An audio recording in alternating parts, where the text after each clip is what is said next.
बिस्मिल्लाहिर्रहमानिर्रहीम, अस्सलामुअलैकुम। 24/9 में आपको खुशामदीद। मैं हूँ आपके साथ सीमन हाशिम। अस्सलाम वालेकुम और मैं हूँ अबूजर मौजूद। आप सबको वेरी गुड मॉर्निंग। सीमन आपको गुड मॉर्निंग। उम्मीद करते हैं वीकेंड आपका अच्छा गुजरा होगा और घर पर गुजरा होगा, क्योंकि यही बात हम बहुत देर से अब तो कर रहे हैं, क्योंकि जब से कोरोना के केसेस सीमन आना शुरू हुए तभी से हमने ये बात इस्टेब्लिश की कि घरों पर रहें, गैर ज़रूरी तौर पर ना निकलें। लेकिन अनलकीली और अनफॉर्चुनेटली ऐसा नहीं हो सका, लोगों ने इसको सही तरह फॉलो नहीं किया, जिसकी वजह से रोज़ रोज़ अब केसेस बढ़ ही रहे हैं। बिल्कुल सही। और हर चीज गवर्नमेंट पर डाल देना भी सही नहीं है। ये मेरी, आपकी, अबूजर आपकी, हम सबकी जिम्मेदारी है कि हमने अपना किरदार निभाना है। और कोरोना से जो हम एक बात कहते थे शुरू में कि लड़ना है, वो लिटरली लड़ना नहीं है कि आप बाहर निकल आए और कोरोना को कहीं आओ जी हम लड़ लेंगे आपसे। नहीं, उससे लड़ने का तरीका सिर्फ यह है कि आपने एसओपीज को फॉलो करना है, घरों में रहना है, हाथ बार बार धोने हैं, मास्क का इस्तेमाल करना है, अगर बहुत जरूरी है घरों से बाहर जाना। ये वो तमाम चीजें हैं जिसको खुदारा अब सीरियसली ले लें, बस कर दें ये बहस के कोरोना है या नहीं है। ये बिल्कुल है और अब हमारे इर्द गिर्द के लोग इफेक्ट हो रहे हैं। हमारे यहाँ पर माजरत के साथ साइकी है कि हमारा करीब का कोई रिश्तेदार, कोई दोस्त अगर कोरोना में मुब्तला होगा तो ही हम यकीन करेंगे, वरना नहीं करेंगे। प्लीज छोड़ दें इस दकियानुसी सोच को। पूरी दुनिया इस पेंडेमिक की लपेट में है, वहीं पर पाकिस्तान का नंबर और केसेस की तादाद दिन ब दिन बढ़ती चली जा रही है, जिसे हम सब ने मिलकर कंट्रोल करना है। बिल्कुल, जैसे आपने कहा ना अभी कि हमारे जब घर में करीबी या कोई दोस्त तभी अफेक्ट हो तभी हमें यकीन आता है। बहुत से लोग ये सोशल मीडिया पर वीडियोस जारी कर रहे थे, मुख्तलिफ चैनल्स में इस तरह से रिकॉर्ड किए गए प्रोग्राम, जिसमें लोग मान ही नहीं रहे थे कि कोरोना है ही नहीं, और कॉन्स्पिरेसी अभी तक इसको कह रहे हैं। मतलब टिल डेट यही काफ़ी ज़्यादा हद तक प्रिवेल कर रही है बात कि लोग इसको मानते नहीं। तो बहुत ये अनफॉर्चुनेट बात है, इस तरह से नहीं होना चाहिए। इसी के साथ हम जरा कोरोना की सिचुएशन पर भी नजर डालेंगे और भी बहुत सी खबरें हैं जो आपके साथ शेयर करेंगे। एक टॉप स्टोरीज की तरफ जाना है हमने, फिर हाजिर होते हैं।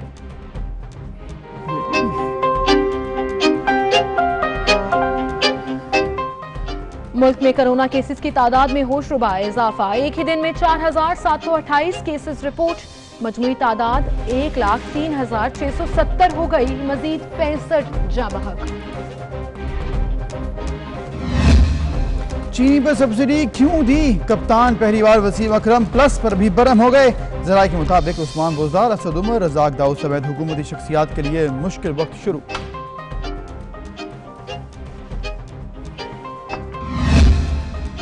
चीनी बहरान के जिम्मेदारों के खिलाफ हुकूमत एक्शन में आ गई। 29 अरब की सब्सिडी का मामला नैब को भेजने का ऐलान। 20 से 25 साल की सब्सिडी की तहकीकात के लिए रेफरेंस दायर करने का फैसला।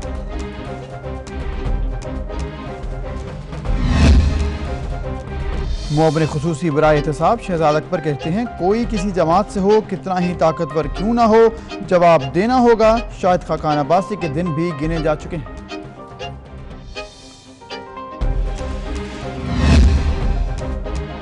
हुकूमत की आटे की बढ़ती कीमतों पर काबू पाने की कोशिश। गंदम की बैनुल सूबाई नकलो हरकत पर तमाम पाबंदियां हटा लें। गंदम की दरामद की इजाजत। जखीरा अंदोजों के खिलाफ क्रैकडाउन होगा।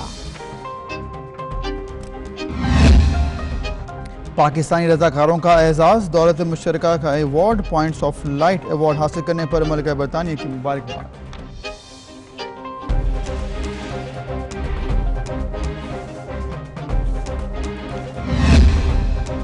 और आज दुनिया भर में वर्ल्ड ओशन डे सेलिब्रेट किया जा रहा है।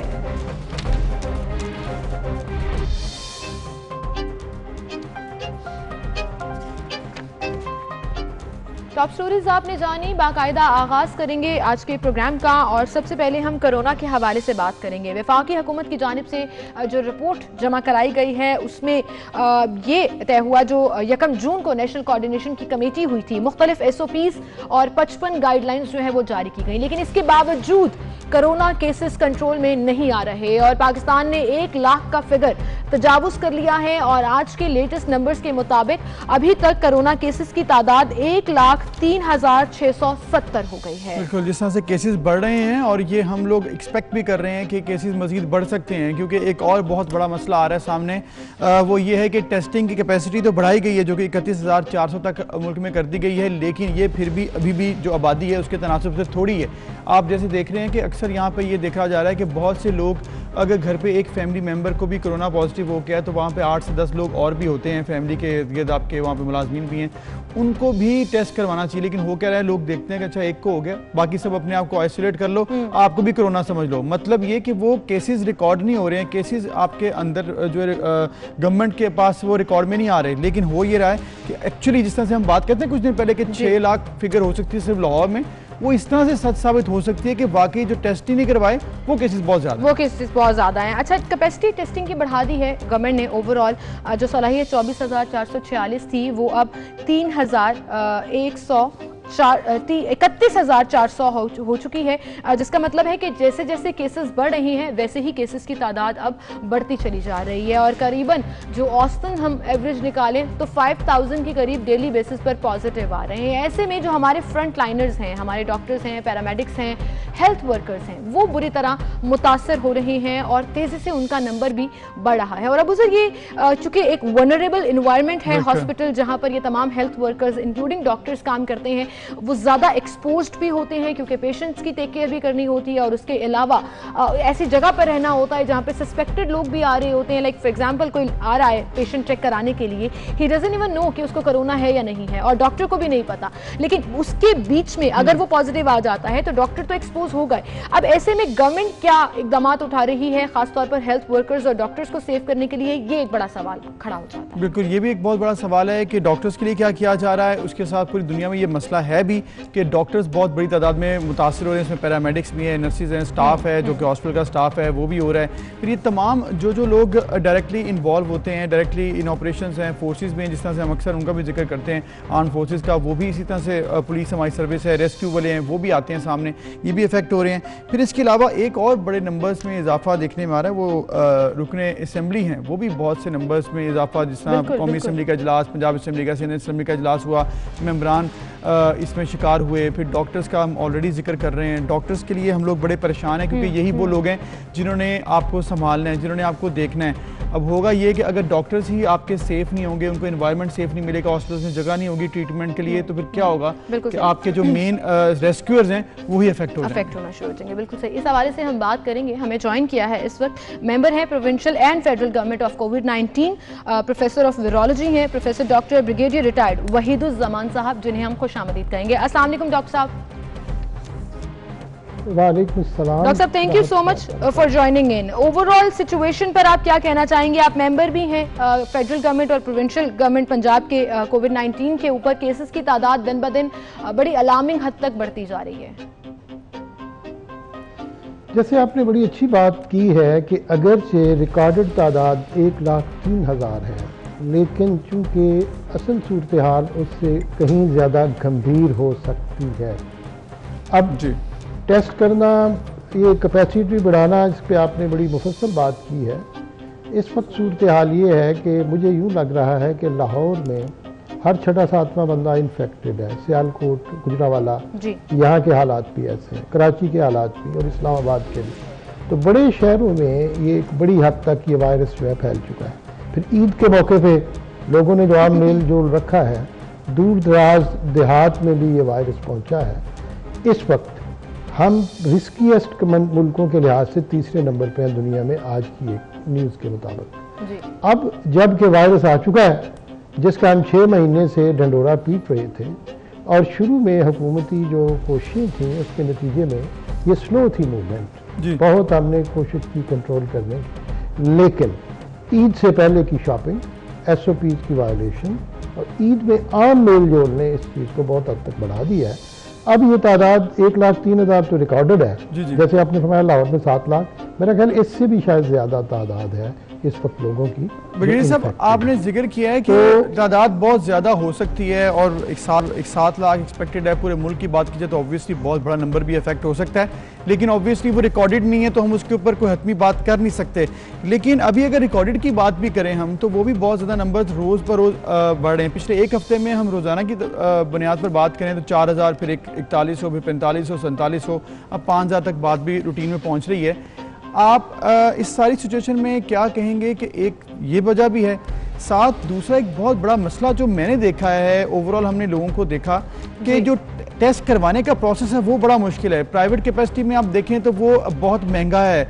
उसके बाद अगर आप सरकारी कैपेसिटी में देखें तो वहाँ पर लंबी लाइनें हैं और वहाँ पर वायरस होने का खर्चा है, वहाँ पर नंबर ही नहीं आता आपका। लाइन पे अगर आप लग जाएं तो काफ़ी मुश्किल है टेस्ट करवाने के लिए, क्योंकि वो कहते हैं कि सिम्टम्स चेक करें। तो ये बड़ा मामला, एग्जैक्टली ये काफ़ी लोड बहुत ज़्यादा है। तो फिर ये इसको कैसे मैनेज किया जा सकता है?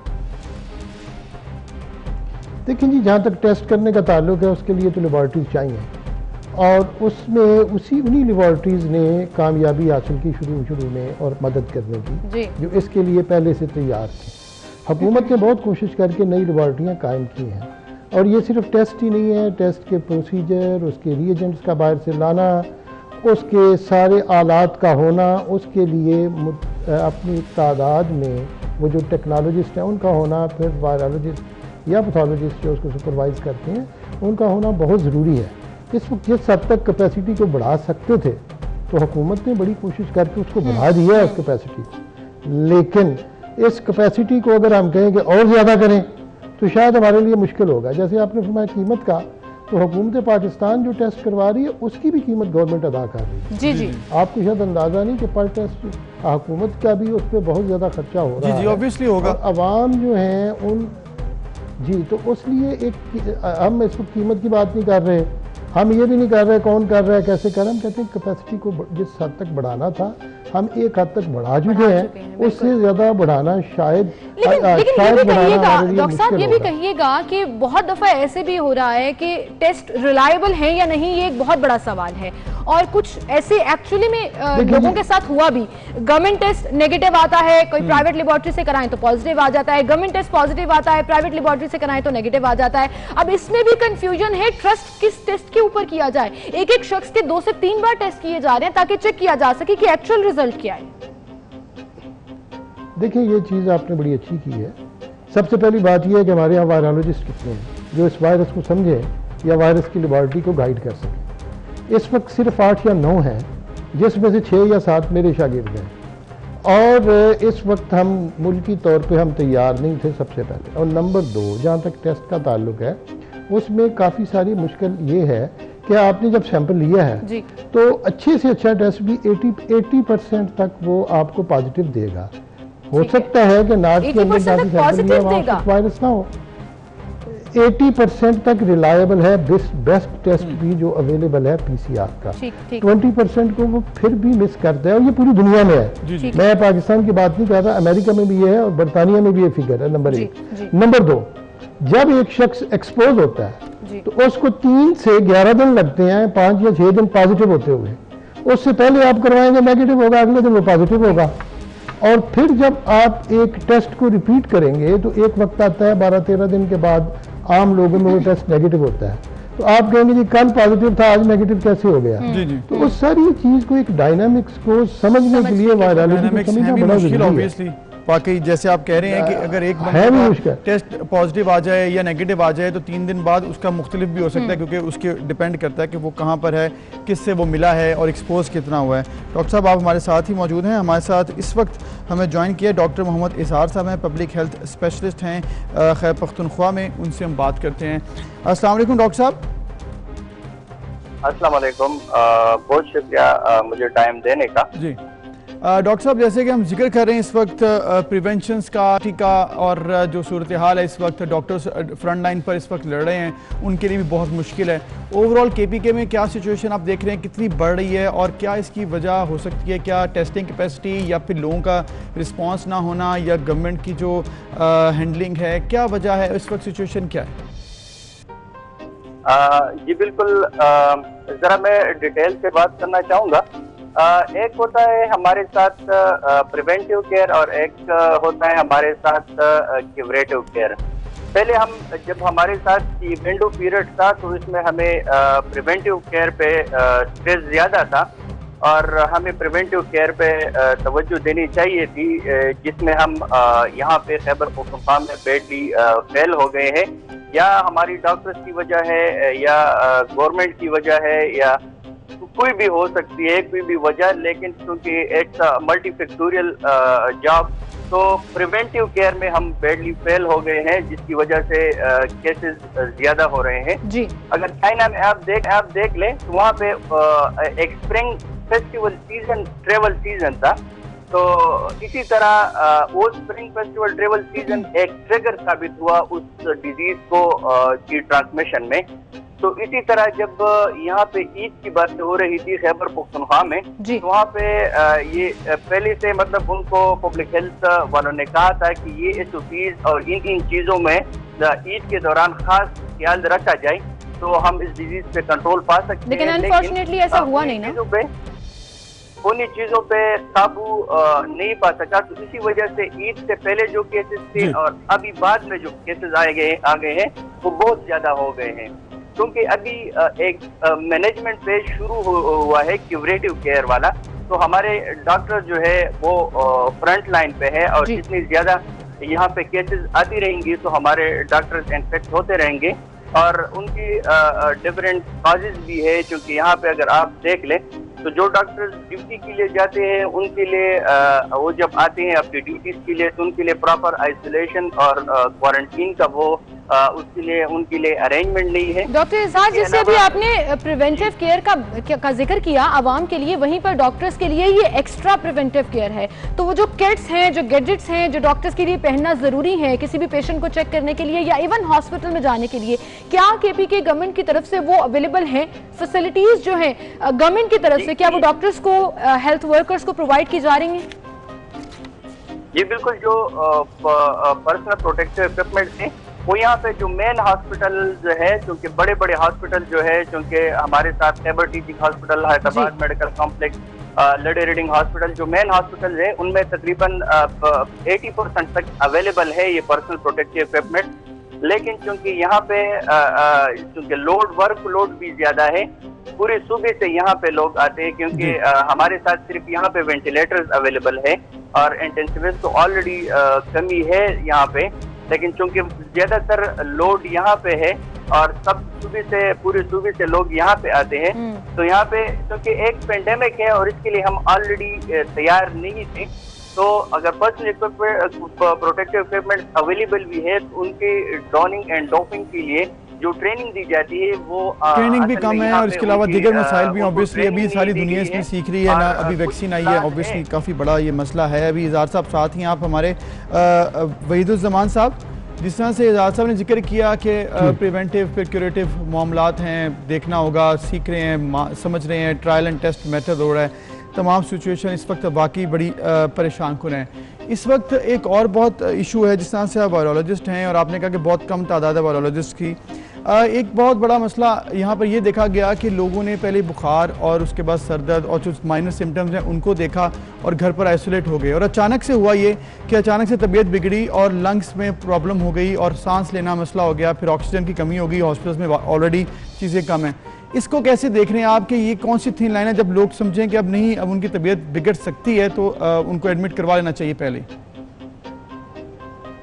देखें जी, पंजाब में जब ये टेस्ट शुरू हुआ है तो उसके बाद कोशिश ही की गई है कि जिस मरीज़ को इन्फेक्शन है उसको हॉस्पिटल पहुंचाया जाए और उसका जाके इलाज करवाया जाए। उस वक्त हमारी कैपेसिटी थी, आपको अंदाज़ा है कि उस पर कितना शोर मचा और लोगों ने क्या क्या प्रोपेगेंडा किया जी। और फिर आहिस्ता आहिस्ता एक ऐसा वक्त आया कि हमारे हॉस्पिटल की गुंजाइश जो है वो कम होती चली गई और लोगों को ये कह दिया गया कि अगर साइन सिम्टम नहीं है तो घर चले जाएं, लेकिन उसके साथ उनको हेल्पलाइन भी दी गई, उसके बाद टेली मेडिसिन का भी किया गया और उनको कहा कि कोई भी मसला हो आपने फौरी तौर पे रिपोर्ट करना है जी। अब भी जो परसों हमारी मीटिंग हुई है बड़ी अहम गवर्नमेंट ऑफ पंजाब की, तो हमारे यहाँ अभी भी वेंटिलेटर्स मौजूद हैं इसके लिए डेडिकेटेड, लेकिन वो मुख्तलिफ जगहों पे हैं और जो मिनिस्ट्री ऑफ हेल्थ है वो इसको बड़े अच्छे तरीके के साथ उसको कोऑर्डिनेट कर रही है। लेकिन ये देखा गया है कि कुछ हॉस्पिटल में जब लोग गए हैं तो कहीं किसी डॉक्टर ने कह दिया बाहर से कि जी यहाँ पे नहीं है गुंजाइश, ये है, उस तरह से उस वजह से कंफ्यूजन हुई है। तो आप ये कह रहे हैं कि अभी भी कैपेसिटी है हमारे पास हॉस्पिटल्स में, आईसीयू में और वेंटिलेटर्स की, आप ये बताना चाह रहे हैं? अभी भी वेंटिलेटर्स की कैपेसिटी मौजूद है, कम से कम पंजाब की हद तक जी, गवर्नमेंट में भी और प्राइवेट सेक्टर में भी और मुसल्लह अफवाज में भी। और गवर्नमेंट ने इस सिलसिले में तकरीबन 560 के करीब वेंटिलेटर मुख्तस किए थे जिनमें परसों तक कोई 200 के करीब अभी वेंटिलेटर पे लोग थे, अभी 300-400 खाली थे। लेकिन ये है कि जो मुख्तलिफ जगह हैं शहर के बाहर लाहौर के, मुख्तलिफ जगहों पे वहाँ पे मैनेजमेंट की ज़रूरत है और उसको कोऑर्डिनेट करने की मिनिस्ट्री ऑफ हेल्थ डेफिनेटली कोशिश कर रही है उस सिलसिले में। बिल्कुल सही, कैपेसिटी मौजूद है, पैनिक करने की ज़रूरत नहीं है। सिम्टम्स अगर आ रहे हैं तो खुदारा अपना टेस्ट कराइए, और डॉक्टर साहिबान भी ये कह रहे हैं। ब्रिगेडी साहब और डॉक्टर इजहार साहब, thank you so much for being with us. हमें केपी की और पंजाब की सूरत हाल से आगाह कर रहे थे, लेकिन इसी के साथ साथ अब हम ज़रा बलूचिस्तान और सिंध की सूरत हाल के ऊपर भी बात करेंगे। लेकिन एक ब्रेक लेते हैं, फिर मिलेंगे।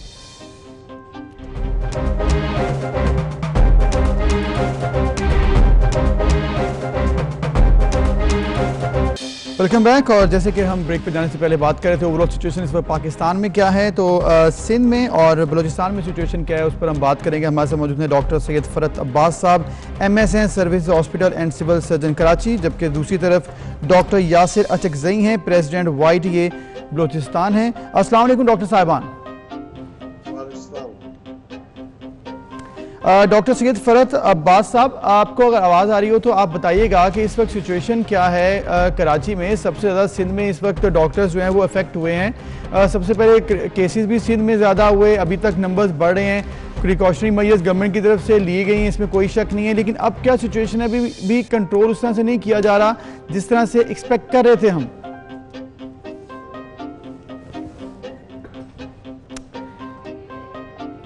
जी डॉक्टर साहब, डॉक्टर फरत आप तक आवाज आ रही है? डॉक्टर फरत से हम दोबारा रब्ता करेंगे, आई थिंक उन तक हमारी आवाज नहीं पहुंच पा रही। बलूचिस्तान का हम रुख कर लेते हैं, डॉक्टर यासिर अचकज़ई हमारे साथ मौजूद हैं। अस्सलाम वालेकुम डॉक्टर साहब, thank you so much for joining in. Balochistan की सूरत हाल क्या है? सबसे पहले बलूचिस्तान के डॉक्टर्स और हेल्थ वर्कर्स ने ही प्रोटेस्ट किया था कि प्रिकॉशनरी मेजर्स के लिए किट्स अवेलेबल नहीं है, गवर्नमेंट सपोर्ट नहीं कर रही हेल्थ वर्कर्स को। Health workers, doctors, paramedics, nurses के केसेस बढ़ते जा रहे हैं। बलूचिस्तान में भी ऐसी ही सूरत हाल है कि अभी जो प्रिकॉशनरी किट्स हैं, मेजरमेंट्स हैं, वो ली जा रही हैं, गवर्नमेंट की तरफ से सपोर्ट है, क्या कहेंगे आप? बिल्कुल, जैसे कि आपने कहा, पहले दिन से बलूचिस्तान में हमने प्रोटेस्ट किया था इस हवाले से, और अफसोस की बात यह है कि अभी भी मतलब हमारे कुछ इश्यूज ऐसे हैं। एक किट्स की प्रॉपर किट्स वो जो कंप्लीट होती है वो अभी भी ऑन एंड ऑफ मिलती है, कभी मिल रही है कभी नहीं मिल रही, कभी मास्क कम पड़ जाता है, कभी ग्लव्स कम पड़ जाते हैं, ये चीज़ें भी है। ऊपर से पेशेंट्स का फ्लो इतना ज़्यादा हो गया है कि हमारे यहाँ डॉक्टर्स डेली रूटीन में 5 से 10 डॉक्टर्स हमारे पॉजिटिव हो रहे हैं, और सिर्फ क्वेटा में अभी इस वक्त तक हमारे 200 से 220 हमारे डॉक्टर्स इन्फेक्ट हो चुके हैं। सही, जिस तरह से आप बता रहे हैं, हमें इस वक्त सिचुएशन बलूचिस्तान में ऑब्वियसली बड़ी परेशान कुन है। फरत अब्बास साहब, आप बताइएगा, यहाँ पर जिस तरह से हम बात कर रहे हैं सिंध में और कराची में स्पेसिफिकली केसेस बढ़ रहे हैं, डॉक्टर्स, पैरामेडिक स्टाफ जो हैं वो भी, पेशेंट्स उनमें भी जो है वो नंबर इंक्रीज़ करता जा रहा है। ओवरऑल सिचुएशन क्या है, किस तरह से कंट्रोल किया जा सकता है, क्या मज़ीद इकदाम किए जाने चाहिए गवर्नमेंट की तरफ से, और लोग जो हैं उनको कितना आप अवेयर करना चाहेंगे, क्या आप कहना चाहते हैं?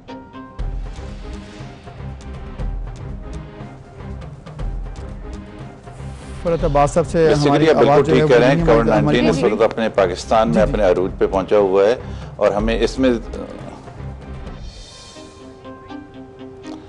नहीं, मुझे आपकी आवाज पहुंच रही है, मैं ये कह रहा हूँ पाकिस्तान में इस वक्त कोविड-19 पूरी पीक पे है, और जारी बात है, जिस तरह आवाज आ रही है मेरे जी आ रही है, और इस वक्त कोविड-19 पूरे पाकिस्तान में पीक पे है। आप बिल्कुल ठीक कह रहे हैं कि जिस तरह पब्लिक इफेक्ट हो रही है, इसी तरह डॉक्टर्स और पैरामेडिकल स्टाफ जो भी हैं वो जारी बात है फ्रंट लाइन सोल्जर हैं, और वही इन्हीं पेशेंट को लुक आफ्टर कर रहे हैं ICU, IDU और क्वारंटाइन सेंटर में। तो इस वजह से इनमें बीमारी के बढ़ने के भी चांसेस सबसे ज़्यादा इन्हीं में ही होते हैं। तो गवर्नमेंट के जहाँ तक आप कह रहे हैं कि गवर्नमेंट भी माशाल्लाह हमें ईच एवरीथिंग वाफर मकदार में प्रोवाइड कर रही है, लेकिन क्योंकि ये बीमारी है, ज़ाहिर बात है ये आवाम में भी आएगी, और जो बीमार होंगे उनकी ट्रीटमेंट डॉक्टर नर्सेज ने करनी है, तो इनमें भी रेशो इसका ज़रूर बढ़ के आएगा। बाकी इसमें यह है कि गवर्नमेंट भी अपने इक़दाम ले रही है, गवर्नमेंट भी हम में से ही है, और इन्हीं हम पब्लिक से भी गवर्नमेंट में आती है, और इनको भी हमारा पूरा एहसास है। जितना भी है वो हमें किट्स भी दे रही है, हमें PP अवेलेबल है तमाम डॉक्टर्स को। बिल्कुल सही, पीपीपी अवेलेबल भी है, यानी कि वो प्रिकॉशनरी किट जो डॉक्टर्स के लिए पहनना जरूरी होती है। डॉक्टर यासिर, आपकी तरफ मैं आना चाहूंगी। आपने कहा कि गवर्नमेंट उस तरह से स्टेप्स नहीं ले रही, बलूचिस्तान का हम जिक्र कर रहे हैं। सो अगर फ्रंट लाइनर्स और डॉक्टर्स ही डाउन हो जाएंगे तो फिर पेशेंट्स को कौन ट्रीट करेगा? ये एक बड़ा सवाल है कि आपकी इस हवाले से गवर्नमेंट से कोई बात हुई है? रोजाना की बुनियाद पर अगर किट्स अवेलेबल नहीं होंगी तो डॉक्टर्स कैसे परफॉर्म कर सकेंगे? बिल्कुल, इस हवाले से हम राब्ते में हैं। मैं खुद अभी भी आइसोलेशन में हूँ, मेरा कोरोना पॉजिटिव आ चुका है और मैं अभी घर पे मौजूद हूँ। अल्लाह ताला आपको इस तरह तंदुरुस्ती दे। ठीक होगा। इस तरह हमारे जितने भी डॉक्टर्स हैं, मेरे ख्याल से अब क्वेटा में हमारे पास कोई 800 से 900 डॉक्टर्स हैं, जिनमें से 200 से ज़्यादा डॉक्टर्स का पॉजिटिव आना। अभी हम ह्यूमन रिसोर्स हमारी कम हो चुकी है। इस हवाले से हमने गवर्नमेंट को ये कहा कि हमें पीपीई जल्दी दिए जाएँ और उसके अलावा जो हमारे ह्यूमन रिसोर्स है, न्यू डॉक्टर्स इंडक्ट किए जाएँ, क्योंकि मेजॉरिटी इन्फेक्ट होने के बाद अब जो डॉक्टर्स रह गए हैं वो एट अ टाइम वो कोरोना वार्ड में भी ड्यूटी दे रहे हैं, वो अपने डिपार्टमेंट में ड्यूटी दे रहे हैं, वो इमरजेंसी में ड्यूटी दे रहे हैं। 3-4 जगह ड्यूटी देने के बाद वो उनमें रेशो और ज़्यादा इंक्रीज हो गया है। यहाँ पे हमारे पास कम से कम हमने एक्सपोज कर रहा है, लेकिन हमारे डॉक्टर्स की ड्यूटीज ज़्यादा होने की वजह से और 3-4 जगह ड्यूटीज और वहाँ पे हर जगह पीपीज का अवेलेबल ना होना, इसकी वजह से हमारे डॉक्टर्स इन्फेक्ट हो रहे हैं। और यहाँ पे हमारे पास कम से कम 7 डॉक्टर्स की क्वेटा में डेथ हो चुकी है। ये बड़ा वैलिड पॉइंट है। आप देखिए डॉक्टर साहब और अबूजर कि अगर डॉक्टर एग्जॉस्ट हो जाएंगे तो आपकी जो इम्यूनिटी है वो भी डाउन होती है और उसकी वजह से आप ज्यादा एक्सपोज हो सकते हो इस वायरस का। I think government should take up on this issue very quickly. बिल्कुल, गवर्नमेंट से हमारा असल यह है, हमारे मसला ये कि यहाँ जल्दी नहीं सुना जाता। जब तक हम पूरी तरह इफेक्ट नहीं हो जाते उसके बाद हमारे गवर्नमेंट के स्टेप्स इंतहाई स्लो होते हैं। अभी तक न्यू डॉक्टर्स की इंडक्शन ना होने की वजह से हमारे डॉक्टर्स जो कम पड़ गए वो दिन ब दिन बिल्कुल डॉक्टर्स का जो नंबर है वो बढ़ रहा है अफेक्टेड का, तो ऑब्वियसली ये परेशान कुन बात है। डॉक्टर फरहत अब्बास साहब, आप बताएं कि ये हुआ और हमने देखा कि डॉक्टर जो हैं वो फ्रंट लाइन पर होते हैं तो ऑब्वियसली वो अफेक्ट भी होते हैं। इसके अलावा आप ये बताएं कि किस तरह से प्रिकॉशनरी मेजर्स लिए जा रहे हैं डॉक्टर्स की तरफ से, क्योंकि क्या नए इंडक्शन चाहिए आपको सिंध में और ओवरऑल सिचुएशन क्या है, या फिर अभी अंडर कंट्रोल है डॉक्टर्स को लेकर? क्योंकि हमारे पास जो फिगर्स हैं उसमें तो डॉक्टर्स काफ़ी ज़्यादा अभी तक अफेक्ट हो चुके हैं।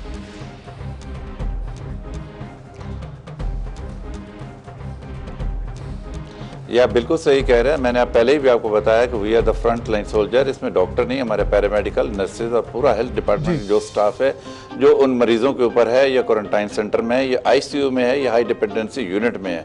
वो ज़ाहिर बात है वही पेशेंट के साथ होते हैं, वो इन्हीं बीमार लोगों के, और ये जरासीम आपको पता है कि कॉन्टैक्ट से ही फैलता है और इसकी अभी तक कोई वैक्सीन या कोई ऐसी मेडिसिन भी नहीं आई है कि इसको कोई बचाव का तरीका है। इसका सबसे बड़ा हल यही है कि प्रिकॉशनरी है।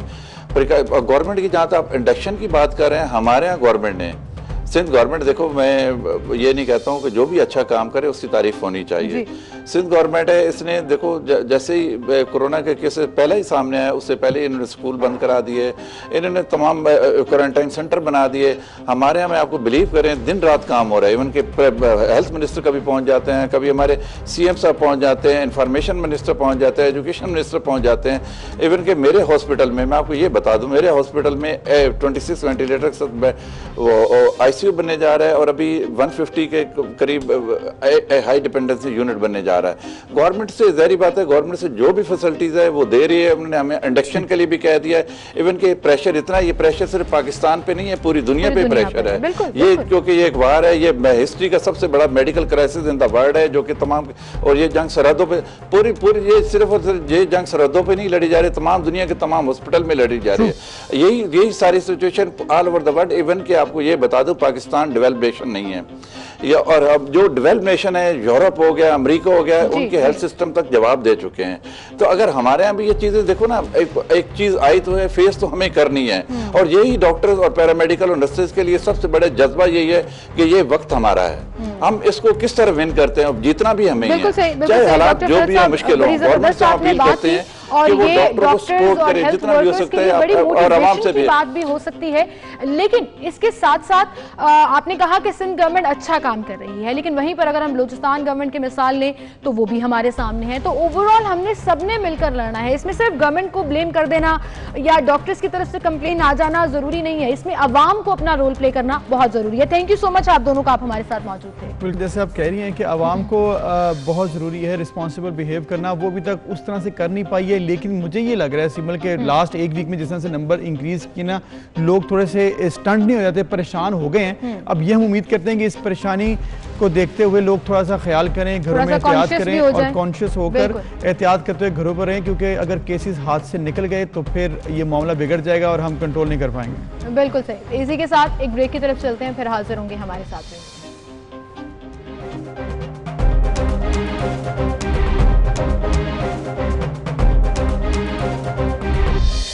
Welcome back. एक बार फिर से आपको खुशामदीद कहेंगे और नाज़न आपको बताते चलें कि पाकिस्तान में टैलेंट की जब हम बात करते हैं तो वो तो मौजूद है ही, पोटेंशियल भी मौजूद है ही, लेकिन इसके बावजूद यहाँ पर ऐसे बहुत से ऐसे बच्चे हैं जिनको मैं कभी भी जो एक पर्टिकुलर और कॉमन वर्ड यूज़ किया जाता है डिसेबल, मैं ये नहीं कहती, मैं हमेशा उनको स्पेशली एबल्ड कहती हूँ कि उनमें कोई कमी नहीं होती, लेकिन वो कमी आपका टैलेंट नहीं रोक सकती और आपका टैलेंट जो है वो निकलकर सामने आ जाता है। ऐसे ही एक बच्चे हमारे साथ स्टूडियो में मौजूद हैं, 13 साल उनकी उम्र है, स्पेशली एबल्ड हैं, लेकिन क्या ज़बरदस्त काम किया उन्होंने। ये जो किताब मेरे पास लिखी है ना, यहाँ ये मैं भी नहीं कर सकती, ये इन्होंने लिखी है कंप्यूटर के ऊपर। उनसे आपकी मुलाकात कराते हैं। नूरुद्दीन है हमारे साथ। अस्सलाम वालेकुम नूर। वालेकुम अस्सलाम। क्या हाल है आपका? अस्सलाम वालेकुम आप दोनों को। और पहले तो माशाल्लाह कांग्रेचुलेशन इस बुक को लिखने का। और नूरुद्दीन आप उनके वालिद साहब, तो बताइएगा तमाम नूरुद्दीन के बारे में कुछ अगर खुद बताना चाहें, और सफ़र कैसा था, इस बुक तक कैसे पहुंचे, आइडिया कैसे आया? अल्हम्दुलिल्लाह बुक का सफ़र काफ़ी अच्छा था। I like that. ये सब अल्लाह ताला की कुदरत है कि किसी को कुछ जल्दी कुछ चीज़ दरकार करते। हम जैसा कहते हैं कि अगर किसी इंसान को छीन ली जाए तो उसे किसी और जरिए से वापस भेज जाते हैं। बिल्कुल बिल्कुल। तो बेशक ये मेरी किताब का एक सफ़र है। जबरदस्त। आपसे भी बात करना चाहेंगे। जी करें। माशाल्लाह जिस तरह कॉन्फिडेंस के साथ बात कर रहे हैं, अल्लाह ताला सलामत रखे, तंदुरुस्ती दे, लेकिन ऑब्वियसली स्पेशली एबल्ड हैं, जैसे मैंने ऑलरेडी बोला कि उनकी ग्रोथ नॉर्मल बच्चों की तरह नहीं है, लेकिन कभी भी उन्होंने क्या इस चीज़ को अपने ऊपर इफेक्ट होने दिया या हावी होने दिया? कभी भी नहीं। ये हमेशा इस बच्चे के अंदर एक बात देखी है मैंने, ये बड़ा बाहिम्मत बच्चा है। ये हमेशा कोशिश करता है कि डैड मैं ये लिखूंगा, मैं ये करूंगा, I have to do this. English fluently बोलता है कुदरती तौर पर। ये बताएं कि आपके बच्चे कितने हैं? और मेरे 3 बच्चे हैं माशाल्लाह। एक बेटी है, 2 बेटे हैं। दोनों बच्चे 2 दूसरे हैं। बेटी डॉक्टर बन रही है फातिमा मेमोरियल से, और बेटा ग्राफिक डिज़ाइनर है बड़ा वाला। ये बेटा जो है ये छोटा सा था तो चलता था, ये गिरने से इसकी यहाँ बैकबोन पे चोट लगी थी, जिसकी वजह से हमने बड़ा इलाज कराया, लेकिन उनको फर्क नहीं पड़ा। अच्छा। तो ये बच्चा ग्रो भी नहीं हो सका। उसके बाद फिर उस इंसिडेंट के बाद मतलब पैदाइशी तौर पे नहीं थे, बाद में फिर इस तरह से उनको हुआ। लेकिन नूर कैसे कर लेते हो माशाल्लाह। मतलब देखिए आप पोइट्री की है और ये सारी किताब नूर आपने खुद लिखी है कंप्यूटर के ऊपर, कैसे आइडिया आया? किताब लिखने का मुझे शौक था। अच्छा। तो बस पूरा कर लिया। तो कैसे, मतलब आपको पोइट्री का भी शौक है, किसको पढ़ते हैं, पसंद किसको करते हैं आप ज्यादा? मैं बहुत ही शायर पढ़ता हूँ, अबुल शाह को, अहमद फराद, नाफिक आज़म, सबको पढ़ता हूँ। जबरदस्त जबरदस्त। तो कोई शेर सुनाए किसी का पसंद आपको? किसी का क्या अपना? अपना सुनाओ। अपना सुनाओ। आपने लिखा? मेरे बुक का 161 नंबर पेज है और मेरा पसंदीदा पेज ये है कि वो मिले तो नहीं अनजान वक्त में, वो मिले तो नहीं अनजान वक्त में, जख्म था मुझको शायद दर्द वो लेगा। अरे जबरदस्त, क्या बात है। और आपको एक्चुअली याद है कि पेज 161 पर है क्या? मैं आपको दिखाती हूँ, लेकिन आपका एक शेर जरा मैं भी पढ़ना चाह रही हूँ। पेज नंबर 129 के ऊपर है, किस्मत बातों में नहीं हाथों में होती है, मोहब्बत दिलों में नहीं आंखों में होती है। जबरदस्त। ये इनकी किताब है। गाइडलाइन लेते हो नूर किसी से, वालिद साहब से पूछते हो कि ये मैं ऐसे लिखना चाह रहा हूँ, लिखूं? आप खुद पूछ लो, मैं लिख के दिखाता हूँ। अच्छा, लिख के दिखाते हो कि मैंने ये लिख लिया है, अब बस यही है। जिद करता है नूर। हाँ जी, बहुत ज्यादा। आपकी सपोर्ट डेफिनेटली बहुत ज्यादा मैटर करती है उसके लिए। मैं इसको हमेशा सपोर्ट करता रहूंगा क्योंकि ये इस काबिल है। ये जब भी कराता हूँ ये मुझे बताता है आज मैंने सारा दिन ये लिखा है, ये टाइप किया, डैड जरा चेक करना, तो I have to pay attention. मैं इसकी तरफ मुतवज्जो रहता हूँ हमेशा।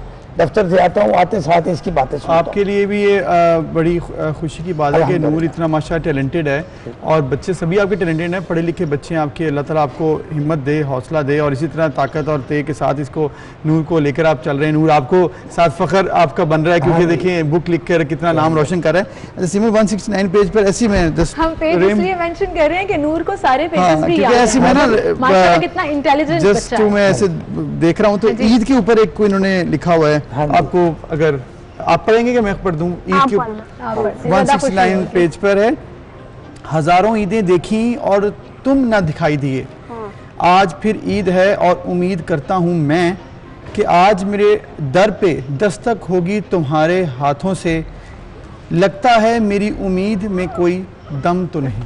अरे जबरदस्त क्या लिखा है। लेकिन Abu sir to be very honest आपको एक बात बताऊं, आप बिल्कुल शायर नहीं है। देखिए वो बच्चा आपसे ज्यादा टैलेंटेड है। ऑब्वियसली वो टैलेंटेड है, बुक लिखी है और वो शायर है, शायर को पसंद करते हैं। ये सोच कहाँ से आती है आपके अंदर, इतना चीजों को सोचना, ऑब्जर्व करना? बताता हूँ बाबुल शाह जी, बाबुल शाह पूरी शकरगंज पोइट्री का बहुत शौक है। घर में पोइट्री का शौक किसको है? घर में ज्यादा शौक किसको है पोइट्री का? घर में मेरे डैड ने नॉवल लिखा है। अच्छा में तो फिर इसका मतलब ये तो आपने इनहेरिट किया ना हिसाब से। अच्छा जी कुछ हमें सुनाओ जरा, कुछ फेवरेट पोएम या कोई दो अशार अगर आप अपनी बुक में। उनकी 4 लाइन्स की थी कि रब रब करते बूढ़े हो गए मौला पंडित सारे, रब रब खोज खरारा लब्बा सजदे कर कर हारे, रब तो तेरे अंदर मरता विच कुरान सारे, बिल्ले सारा बोलना मिलसी मेरा अपने नफ्स मार। क्या बात है, जबरदस्त। नूर आप साथ साथ पढ़ाई भी कर रहे हो, स्कूल भी जाते हो? जी नहीं, लेकिन होम स्कूलिंग ये मसला है। बिल्कुल सही। यहाँ तो ऐसे इंस्टीट्यूशन हो ना जो इसको ले जाए, इसको ले आए और उसकी टेक कर करे सारा दिन। I never find anything like that। अच्छा मतलब स्कूल कोई आपको मतलब गवर्नमेंट की तरफ से भी ऐसा कोई नहीं नजर आया? कोई चीज ऐसे कुछ स्कूल हैं तो सही लाहौर में है। हरबंसपुरे के पास में गया था, वो कह रहे हैं आप खुद इसको छोड़ने आए, खुद इसको लेके जाएं और कोई अटेंडेंट नहीं पास बैठे। यहाँ ऐसा है नहीं कि अटेंडेंट भी वो खुद करें, बिल्कुल सही। And I think government should look into this matter, जहाँ पर स्पेशली एबल्ड लोग इतने पोटेंशियल होते हैं, क्रिएटिव होते हैं, वहीं पर उनके लिए ऐसे प्लेटफॉर्म्स भी होने चाहिए कि वो अपनी सलाहियतों को मजीद निखार सकें। जहाँ पर ये बच्चा हम सब नॉर्मल आम से लोगों के लिए बड़ी मिसाल है, बड़ी टॉर्च बैरियर की रोशनी की तरह जो है वो अपना रोल प्ले कर रहा है, वहीं पर ये पेरेंट्स हमारे लिए फख्र का बायस है जो अपने बच्चों को आगे लेकर चलते हैं। वहाँ मैं ये रिक्वेस्ट गवर्नमेंट से भी करना चाहूंगी कि इन लोगों के लिए खुदारा ऐसे प्लेटफॉर्म्स अवेलेबल करें। बिल्कुल, इसके साथ साथ ऐसे स्कूल, ऐसे इंस्टीट्यूशंस, ऐसी हेल्प जो है वो गवर्नमेंट का भी काम है कि वो दे। पूरी दुनिया में ऐसे होता है कि ऐसा कोई असर अगर किसी फैमिली को हो चैलेंज दरपेश तो वो उसको बड़े अच्छे तरीके से कोशिश करते हैं कि मैनेज करें, क्योंकि गवर्नमेंट भी आपकी माँ का किरदार अदा करती है, तो वो गवर्नमेंट का काम है कि वो एक दूसरे को मदद करते हुए इनको हेल्प करे, ना कि ये इनके ऊपर ही सब छोड़ दें कि ये अपने बच्चों को लेकर आगे चलें। तो ये जरूरी है। Thank you so much Nooruddin. Time हमारे पास सर माजरत के साथ बिल्कुल खत्म हो गया। नाज़रीन हमें जाना है एक ब्रेक की तरफ और प्रोग्राम का सिलसिला आगे बढ़ाएंगे, हमारे साथ रहिए।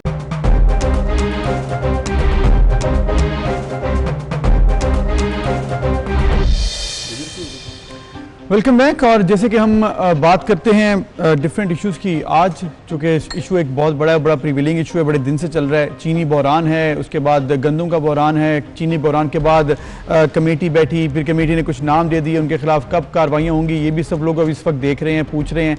फिर अब अपोजिशन की पार्टीज भी इकट्ठी हो गई कल और अब फर्दर प्लान बना रही हैं और ये भी सोचा जा रहा है और कहा जा रहा है कि आइंदा चंद दिनों में खासा जो है वो रेसलिंग देखने में आ सकती है, खासी रेसलिंग देखने में आ सकती है, क्योंकि अकाउंटेबिलिटी का नारा जो गवर्नमेंट की तरफ से लगाया जाता है उसमें अब मजीद तेज़ी आती हुई भी नज़र आ रही है। चीनी पर सब्सिडी क्यों दी गई, सबसे बड़ा सवाल ये है। और इसमें अब वज़ीर आला पंजाब वो भी अंडर इन्वेस्टिगेशन आएंगे। जराये के मुताबिक कल मीटिंग में ये भी डिस्कस हुआ है, चाहे उस्मान बुज़दार साहब हों, असद उमर साहब हों, रज़ाक दाऊद साहब हों, ये शख्सियात भी मुतासर हो सकती हैं इन इन्वेस्टिगेशन से। लेकिन गवर्नमेंट का एक स्टांस ये भी है कि अगर 29 अरब की सब्सिडी की बात की जा रही है, जिसमें से 26 अरब तो पिछली हुकूमतों ने दिया, हमारी हुकूमत में तो सिर्फ 3 अरब रुपए दिया गया, इस पर गवर्नमेंट का स्टांस क्या है?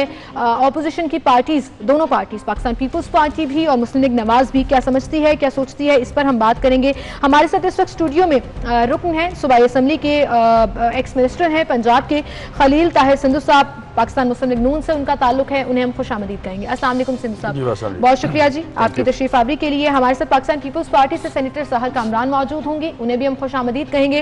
अस्सलाम वालेकुम सहर साहिबा, बहुत शुक्रिया ज्वाइन इन करने के लिए। और हमारे साथ पाकिस्तान तहरीक इंसाफ से तर्जुमान है पंजाब हुकूमत की मुसर्रत जमशेद चीमा साहिबा, जो हमारे साथ टेलीफोन लाइन पर मौजूद होंगी। अस्सलाम वालेकुम मुसर्रत साहिबा, बहुत शुक्रिया ज्वाइन इन करने के लिए। सही, तो खलील साहब सबसे पहले चूँकि आप हमारे सामने बैठे हैं तो फिर आपसे हम पहले शुरू कर लेते हैं, फिर बाकी हमारे जो गुफ्तगू करेंगे बाकी हमारे पैनल में। खलील साहब आप बताएं कि अब गुज़िश्ता रोज़ हमने देखा कि कॉन्फ्रेंस हो चुकी है और अब देखा जा रहा है कि बात होनी है, आइंदा चंद दिनों में कुछ शायद मामला ख़राब भी हों, कुछ नैब के केसेस में भी इंक्रीज़ देखने में आ सकता है, ये भी बातें की जा रही हैं। ओवरऑल सिचुएशन आपके सामने है, चीनी बुरान सब ने देखा, कमेटी में नाम भी सब ने देखे, जो भी आया रिपोर्ट में। आप क्या कहते हैं इस वक्त, आप क्या करने जा रहे हैं, तैयारी क्या की जा रही है, कल बैठ के कॉन्फ्रेंस में क्या सोचा है, क्या प्लान बनाए? बहुत शुक्रिया सबसे पहले आपका कि आपने इस बड़े अहम इशू पर बात करने के लिए मौका दिया है। मैं बगैर किसी अपना नेगेटिविटी के मैं आइनी तौर पे जो कॉन्स्टिट्यूशनली ये बात करना चाहता हूँ कि ये अब जो शीशा जिसमें से इनको अपनी शक्ल नज़र आनी है उस पर धूड़ जमी हुई है और जो बाकी दीवारें उनको साफ कर रहे हैं, उस शीशे को नहीं देख रहे जिसमें से अपना असली चेहरा नजर आना है। अच्छा, basically fundamentally article 130 sub article 6 constitution of Pakistan जब एक्सपोर्ट की इजाज़त देता है प्राइम मिनिस्टर, इन विच कैपेसिटी, जबकि उसके नीचे जो उनकी CCI और ACC है वो मुखालफत कर रही है, मिनिस्ट्री इंडस्ट्रीज मुखालफत कर रही है, वो कैबिनेट में मंजूरी देते हैं एक्सपोर्ट की। तो जब वो एक्सपोर्ट की मंजूरी देता है तो जब बेसिकली वहाँ से काम शुरू करना चाहिए कि किस शख्स ने, वो भी अपनी जान छुड़ा रहे हैं। और ये मीडिया में जो रिपोर्ट आई है, अगर ये मीडिया रिपोर्ट लीक ना करती, आप लोग ये लीक ना करते, ये रिपोर्ट तो नहीं आई। वो तो उसका फुल क्रेडिट लेते हैं। नो, ये तो क्रेडिट तो वो देखिए, ये एक चीनी एक नुक्ता चीनी, वो नुक्ता चीनी हर एक पे करते हैं और इसी तरह से आप पे भी, हम पे भी, सब पे कर रहे हैं। लेकिन आप बताएं ये 2 सालों में कौन सी इनकी कल सीधी है, कौन सा एक काम बता दें, कोई ऐसा एक काम बता दे जो उन्होंने किया। लेकिन अगर वो इसकी प्रॉपर अकाउंटेबिलिटी करते हैं तो फिर तो वो 26 अरब भी ज़ेरो बिल्कुल आएगा, आना चाहिए। मैं कहता हूँ 1947 से शुरू करना चाहिए अगर करना है इन्होंने। लेकिन कमीशन के पास ये इख्तियार था और ये लीगली इख्तियार उनके पास कि वो प्राइम मिनिस्टर को समन करता। अगर मियां नवाज शरीफ को बतौर प्राइम मिनिस्टर समन किया जैसे तो आया ना टू द इमरान खान, इसलिए उनको समन करके बताया कि आपने एक्सपोर्ट की किन हालात में इजाजत दी, जबकि चीनी का यहाँ पे सरप्लस नहीं है, चीनी की शॉर्टेज है। लेकिन जब शॉर्टेज होती है तो लेकिन आप जिसका जिक्र कर रहे हैं उसमें वज़ीर आज़म ने तो ये कहा था कि ये सूबे डिसाइड करें, गवर्नमेंट, फेडरल गवर्नमेंट ने ये आगे सूबों को ये दे दिया था, इसलिए उस्मान बुज़दार पर अब बात है। इज इट पॉसिबल और नॉट? और आप इस बात को, ये क्या मेरी बहन भी आएंगी मुसर्रत चीमा, क्या ये इमिटेड फैक्ट नहीं है कि एक्सपोर्ट की इजाजत जो फेडरल गवर्नमेंट ने दी है? चलिए आपका सवाल ये हम उन्हीं से पूछ लेंगे, लेकिन पहले हम रुक करते हैं पीपल्स पार्टी के सेनेटर सहर कामरान हमारे साथ मौजूद हैं। अस्सलाम वालेकुम सहर साहिबा, बहुत शुक्रिया ज्वाइन इन करने के लिए। एक मरतबा फिर गुफ्तगू अपने मुलाहिज़ा निगनून का स्टांस आपने देखा, पीपल्स पार्टी का क्या स्टांस है खास तौर पर शुगर क्राइसिस की चूंकि हम बात कर रहे हैं, जो प्राइस हाइक हुआ, जो सब्सिडी दी गई, कल ऑल पार्टीज कॉन्फ्रेंस भी हुई और उसमें भी सिंध में ये इशू जो है वो डिस्कस किया गया, आपका क्या स्टांस है इस पर? देखिए, सबसे पहले तो मैं ये कहूँगी कि मुझे ये बताएं कि जो शुगर क्राइसिस के अंदर जो सबसे बड़ा मुजरिम सामने आया था वो फरार कैसे हो गया। मैं तो इस बात का जवाब तलाश करने की कोशिश कर रही हूँ कि ये जितना इन्होंने ड्रामा बनाए हैं और ये जिस तरीके से हकाइक को तोड़ मरोड़ना चाहते हैं, ये जिस तरीके से अवाम की तवज्जो असल मसाइल से हटाना चाहते हैं, कि पहले तो ये जवाब दें कि इन्होंने जहांगीर तरीन को फरार क्यों कराया, इन्होंने कितने अपने लोग जो मुलव्विस थे उनको गिरफ्तार किया। अब ये कहानी को ट्विस्ट दे रहे हैं कि हम सबसे करवाएंगे तहकीकात, और जब से भाई आप मुझे आज का बताएं, आज जो आवाम की सफरिंग है, आपने कितनी कीमत की चीनी की कीमत जो है वो कम करी, आपने क्यों नहीं गिरफ्तार किया? आप तो हर दूसरे रोज जो है अपोजिशन रहनुमाओं की गिरफ्तारी के लिए पहुंच जाते हैं, कोई जुर्म हो या ना हो, आपको गुमान आपका हो, आपकी जो है वो आपने ख्याल आया हो कि हमने इस जुर्म में एक नया जो है वो शोशा छोड़ना है। देखिए ये बहुत खतरनाक जो है ना, मैं समझती हूँ मुल्क की सूरत हाल है, और मैं समझती हूँ कि इससे ज्यादा ना आपके पास अंदेश हुकूमत मैंने नहीं देखी कि ना आपको अवाम के मसाइल का ख्याल है, ना आपको चीनी की कीमत का ख्याल है, ना आप अपने लोगों को फरार करा रहे हैं, ना कभी आज तक आमिर कियानी गिरफ्तार हुआ, ना फॉरेन फंडिंग की बात हुई, ना BRT की बात हुई, ना बिलियन सुनामी के जो है करप्शन की बात हुई। इश्यूज तो बाकी सह साहबा बहुत से हैं और हमने इन सबको देखना होगा और कब हुकूमत इन सब के ऊपर देखती है, लेकिन इस वक्त जो इशू है वो चीनी बहरान का है और वो हमने देखना है कि कमेटी ने जो कमीशन ने जो रिपोर्ट जारी की थी उस पर कब कार्रवाई होगी, चाहे उसमें वज़ीर आला हों या कोई भी ओहदेदार हों। हमारे साथ हुकूमती पार्टी से मुसर्रत चीमा साहब आए, उनसे हम बात कर लेते हैं, उनसे पूछते हैं कि क्या मामला इस वक्त और कल पार्टी जो हुई है पार्टी कॉन्फ्रेंस उसके बाद क्या रद्द-ए-अमल है। मुसर्रत साहिबा, जिस तरह से बात हो रही है, अपोजिशन ये कह रही है इस वक्त कि जो भी लोग इन्वॉल्व थे, खा वो वज़ीर आज़म हो या कोई भी हो, उसके खिलाफ बात होनी चाहिए थी, उनको समन जारी किए जाने चाहिए थे, लेकिन ऐसा नहीं हुआ। गुज़िश्ता रोज़ ऐसी कोई बात हुई कि वज़ीर आला को भी पूछा है वज़ीर आज़म इमरान खान ने या फिर नाराज़गी का इजहार किया है कि आखिर उन्होंने क्यों सब्सिडी दे दी, क्या मामला है ये? बिस्मिल्लाहिर्रहमानिर्रहीम, बहुत शुक्रिया। बेसिकली जो इम्पोर्टेंट चीज है वो ये है कि पाकिस्तान की तारीख में सबसे पहली दफा, ये जरा ऑडियो को सेट करें, हमेशा ये प्रॉब्लम आती है, मुझे मेरी आवाज वापस सुनाई दे रही है, आई कांट स्पीक जी। जरा प्लीज जी ऑडियो अगर आप इसको टैकल कर सकें, उनको उनकी आवाज वापस जा रही है और ये बोलना भी बड़ा मुश्किल हो जाता है। जी मुसर्रत साहब, आप चेक करिए। मैं अर्ज कर रही थी जी कि पाकिस्तान की तारीख में फर्स्ट टाइम आपके जो प्राइम मिनिस्टर है उनकी कोई शुगर मिले नहीं है, वजीर आला की शुगर मिले नहीं है, और जो इस मुल्क में हुक्मरानी वो तबका करता रहा जो हर लिहाज से बेनिफिशरी था। इम्पोर्टेंट चीज ये है कि हम ऑपोजिशन ने जिस तरह से बारहा इन्होंने पहले कमीशन पे एतराजात उठाए, उसके बाद इन्होंने कहा कि ये रिपोर्ट मंजर आम पे नहीं आएगी, वो आई, उसके बाद आगे भी इंशाल्लाह इनके ख्वाब धरे के धरे रह जाएंगे, जो भी कल्प्रिट्स होंगे उनके खिलाफ ना सिर्फ एक्शन होगा लेकिन वंस फॉर ऑल ये चीजें डिसाइड होने चाहिए। मुसर्रत साहिबा, एक सवाल जो अभी सहर कामरान साहिबा पूछ रही थी, मैं उसका भी जवाब सुनना चाहूंगी कि सबसे बड़ा नाम उन्होंने कहा जो इस लिस्ट में था, जो गवर्नमेंट की तरफ से आई, उसमें जहांगीर तरीन साहब का था, और उन्होंने कहा कि वो मुल्क से बाहर चले गए, तो किसकी पुष्पनाही में वो मुल्क से बाहर चले गए, और अकाउंटेबिलिटी अगर होगी तो क्या उनको वापस लाया जाएगा? इम्पोर्टेंट चीज ये है कि उनके सारे एसेट्स इस मुल्क में है, और उसके साथ अगली जो इम्पोर्टेंट चीज है कि शुगर मिले भी इधर है। जब हमने ये कह दिया कि हम किसी का नाम, हम अगर हमने उनको शुगर देनी होती तो उनका नाम इसमें से हटाया जाता, या ये तो हमारे दौर में तो सिर्फ ये मामला है 3 अरब का, लेकिन आप हमारे नियत और इरादे से ये समझे कि हम इस 3 अरब को भी किसी सूरत टॉलरेट नहीं करना चाहते। उसकी वजह ये है कि ये अभी भी कैसे हुआ, अभी भी जो इनके सहूलत कार थे वो सिस्टम में मौजूद थे। जो चीनी माफिया है ये कोई छोटा माफिया नहीं है, और ये कार्टेल में की शक्ल में ही ऑपरेट करते हैं। और अब ये देखें कि लाइसेंस आप पूरी दुनिया में देखें कि जैसे बाकी बिजनेसेस के लिए राइट होता है, जिसका भी हक हो, जैसे आप इंडियन पंजाब की बात करें तो वहाँ पे आप भी अगर आपके पास पैसे हैं, जिसके पास भी पैसे हैं वो शुगर मिल लगा सकता है। यहाँ पे इन्होंने लाइसेंसिंग की हुई थी कि सिर्फ ये एक खास तबका वो, और फिर एहतसाब सबका होगा। अब केसेस नैब पे भी जा रहे हैं, अब देखते हैं कि नैब में कितना वक्त लगता है, क्योंकि नैब अब तक जो हुकूमत के अलावा जितने भी केसेस थे, हुकूमत ने तो नैब में रेफर करने ना, इसके अलावा जितने ऑलरेडी थे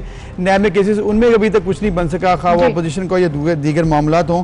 खलील साहब, उन्होंने जिक्र किया एक बात का कि चाहे कोई भी हो, ये हम देखेंगे, आपको भी दिखा देंगे कि सबका नाम आएगा और सबके खिलाफ कार्रवाई होगी।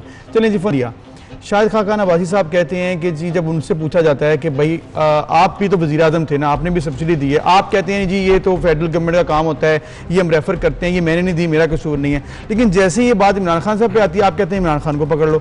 शाहिद खान अब्बासी साहब और इमरान खान को या तो फिर आप एक जगह पर रख लें या इन दोनों को निकाल लें, इसमें एक पॉइंट होना चाहिए। और मैं अपनी बहन का सबसे पहले मुसर्रत चीमा साहबा का जवाब देना चाहता हूँ, बड़ा हम्बल, कि ये जो सब्सिडी होती है ये कोई गैर कानूनी काम नहीं होता सब्सिडी देना। ठीक है, नंबर 1 कॉन्स्टिट्यूशनली, ये पढ़े जरा आइन को, पढ़े मेरी बहन, बल्कि भाई को ज्यादा पता है, मेरे जो उनके अपना हस्बैंड है जमशेद साहब, उनसे पूछे कि सब्सिडी देने को गैर आइनी काम नहीं है, गैर कानूनी काम नहीं है। मसला ये है कि किन हालात में सब्सिडी दी जाती है। जब आपके पास चीनी का सरप्लस हो, जब आपके पास गंदम का सरप्लस हो। सबसे पहले मैं फिर वही से शुरू करूंगा कि एक्सपोर्ट की इजाजत क्यों दी गई और उसके बाद सब्सिडी दी गई। अगर चीनी की कीमत थी, जब इन्होंने सब्सिडी दी 2018 से 2019 तक 52 रुपीज, जी। और वो चलेगी जब इन्होंने सब्सिडी दी चीनी एक्सपोर्ट की, अफगानिस्तान चलेगी, उसका जुर्म ये हुआ और शॉर्टेज हुई और चीनी की कीमत चलेगी 90 रुपए तक। तो नुकसान किसको पहुंचे? कॉमन मैन को। इनको क्या पता कॉमन मैन का, इनको किसी इस बात का एहसास हो ना कम से कम। ये तो 2 साल में अभी भी मेरी बहन कहेगी ये खा गए, ये लूट गए, ये कर गए, अभी इसके इस गर्दान के अलावा इनको कुछ नहीं आता। ये कुछ बताएं तो सही कि हमने ये किया। अभी जहां मतलब कॉन्स्टिट्यूशनली पार्टी जो कैबिनेट होती है वो कलेक्टिव जो रिस्पॉन्सिबल होती है, और सामान बुजदार की क्या जरूरत है कि किसी के बगैर वो सब्सिडी दी जाए। ऐसे हालात में जब चीनी का सरप्लस नहीं है और चीनी की शॉर्टेज है और आम आदमी पिस रहा है, वो टैक्स के पैसे क्या गरीब लोगों को वापस मिलेंगे? तो ये इस तरह से मतलब ये कहते पंजाबी में घुंगरूओं तो मिट्टी चाड़ना, ये ऐसे नहीं काम चलता जिस तरह से ये कर रहे हैं। और इनको बिल्कुल डायरेक्शन लेस है, कंफ्यूज गवर्नमेंट है, कोई इनको कि किस तरफ जाना है। कभी बस एक इन्होंने टोला रखा है।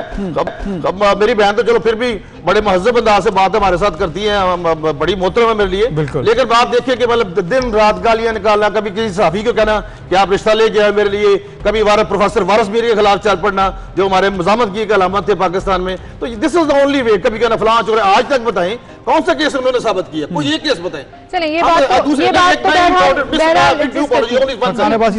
इनको खाकानबाजी देखें, जो भी मुस्लिम लीग नून का आया जिसका किसी के खिलाफ भी इंक्वायरी आई है, कुछ भी हुआ, जिस किसी का भी उसका नाम ईसीएल में डाल दिया। व्हाई नॉट वही जो है जहांगीर तरीन साहब, सबकी बेल एप्लीकेशन कैंसिलेशन हो गई। व्हाई नॉट तमाम एसेट यहीं पर हैं and he have to come back to accountability. बाकी हम सबके नाम जो हों ईसीएल में, तो जहांगीर तरीन का नाम ईसीएल में ना हो। बाकी सबकी अगर जो हमारे मुस्लिम नून के मियां शहबाज शरीफ, हमजा साहब, मियां साहब, मरियम साहबा, जो भी जितने भी यासिन इकबाल, राणा सनाउल्लाह के रिपोर्ट कैंसिलेशन के लिए जाएंगे सुप्रीम कोर्ट। और ये जो है अपने इनका अलीम खान साहब और अपना दूसरे मिस्टर जो पकड़े थे यहाँ पे, उनके लिए क्यों नहीं सुप्रीम कोर्ट में गए? तो दिस जिसको कहते हैं खुला तजाद, ये है ये खुला तजाद आपको गवर्नमेंट के एक्शंस में नजर आ रहा है। सहर कामरान साहिबा आपकी तरफ मैं आऊंगी। एक तरफ तो शुगर प्राइस हाइक की बात हो रही है और उसके ऊपर तमाम चीजें देखी जा रही हैं, दूसरी तरफ अब गंदुम बहरान जो है वो सर उठाने लगा है और फिर गंदुम की बैनुल-सूबाई नकलो हरकत पर पाबंदी उठाने और इस जमीन में तमाम चेक पोस्टों को खत्म करने का भी फैसला किया गया है। फिर कभी गवर्नमेंट 18वीं तरमीम खत्म करने की बात कर देती है और वो पॉइंट रेस कर दिया जाता है। इस इशू को आप किस तरह से देखती हैं? देखिए, सबसे पहले तो मैं जरा मुसर्रत चीमा साहिबा की इस बात का जवाब देना चाहूंगी कि इन्होंने ये कहा कि जी पहली दफा इंक्वायरी, उस इंक्वायरी में जो फैसला करने वाले साहब थे वजीर आजम इमरान खान अहमद नियाजी साहब, वो क्यों पेश नहीं हुए? उनका एहतसाब कौन करेगा? उनकी गलत फैसलों का एहतसाब कौन करेगा? अब आपने जितनी भी बातें की हैं वो गलत फैसलों से जो है वो मुताल्लिक हैं। तो और फिर दूसरी बात है कि पहली दफा आपने एहतसाब किया, आपकी कभी दवाइयों की इंपोर्ट पे प्रॉब्लम आता है, कभी आपकी जो है कीमतें बढ़ जाती हैं और फिर गिरफ्तारी क्यों नहीं होती? मेरा सवाल अभी भी वहीं पर है कि आपने पहली दफा रिपोर्ट ले आए और आपने उसको तोड़ने मरोड़ने की कोशिश की, आपने उसको ट्विस्ट करने की कोशिश की और आपने जहांगीर तरीन को फरार करा दिया और बाकी मुजरिमों को आप पकड़ नहीं रहे और आप जो है एक नॉन इशू रोजाना खड़ा करते हैं। इसका मकसद सिर्फ ये है कि अवाम की तवज्जो को असल मसाइल से हटाई जाए।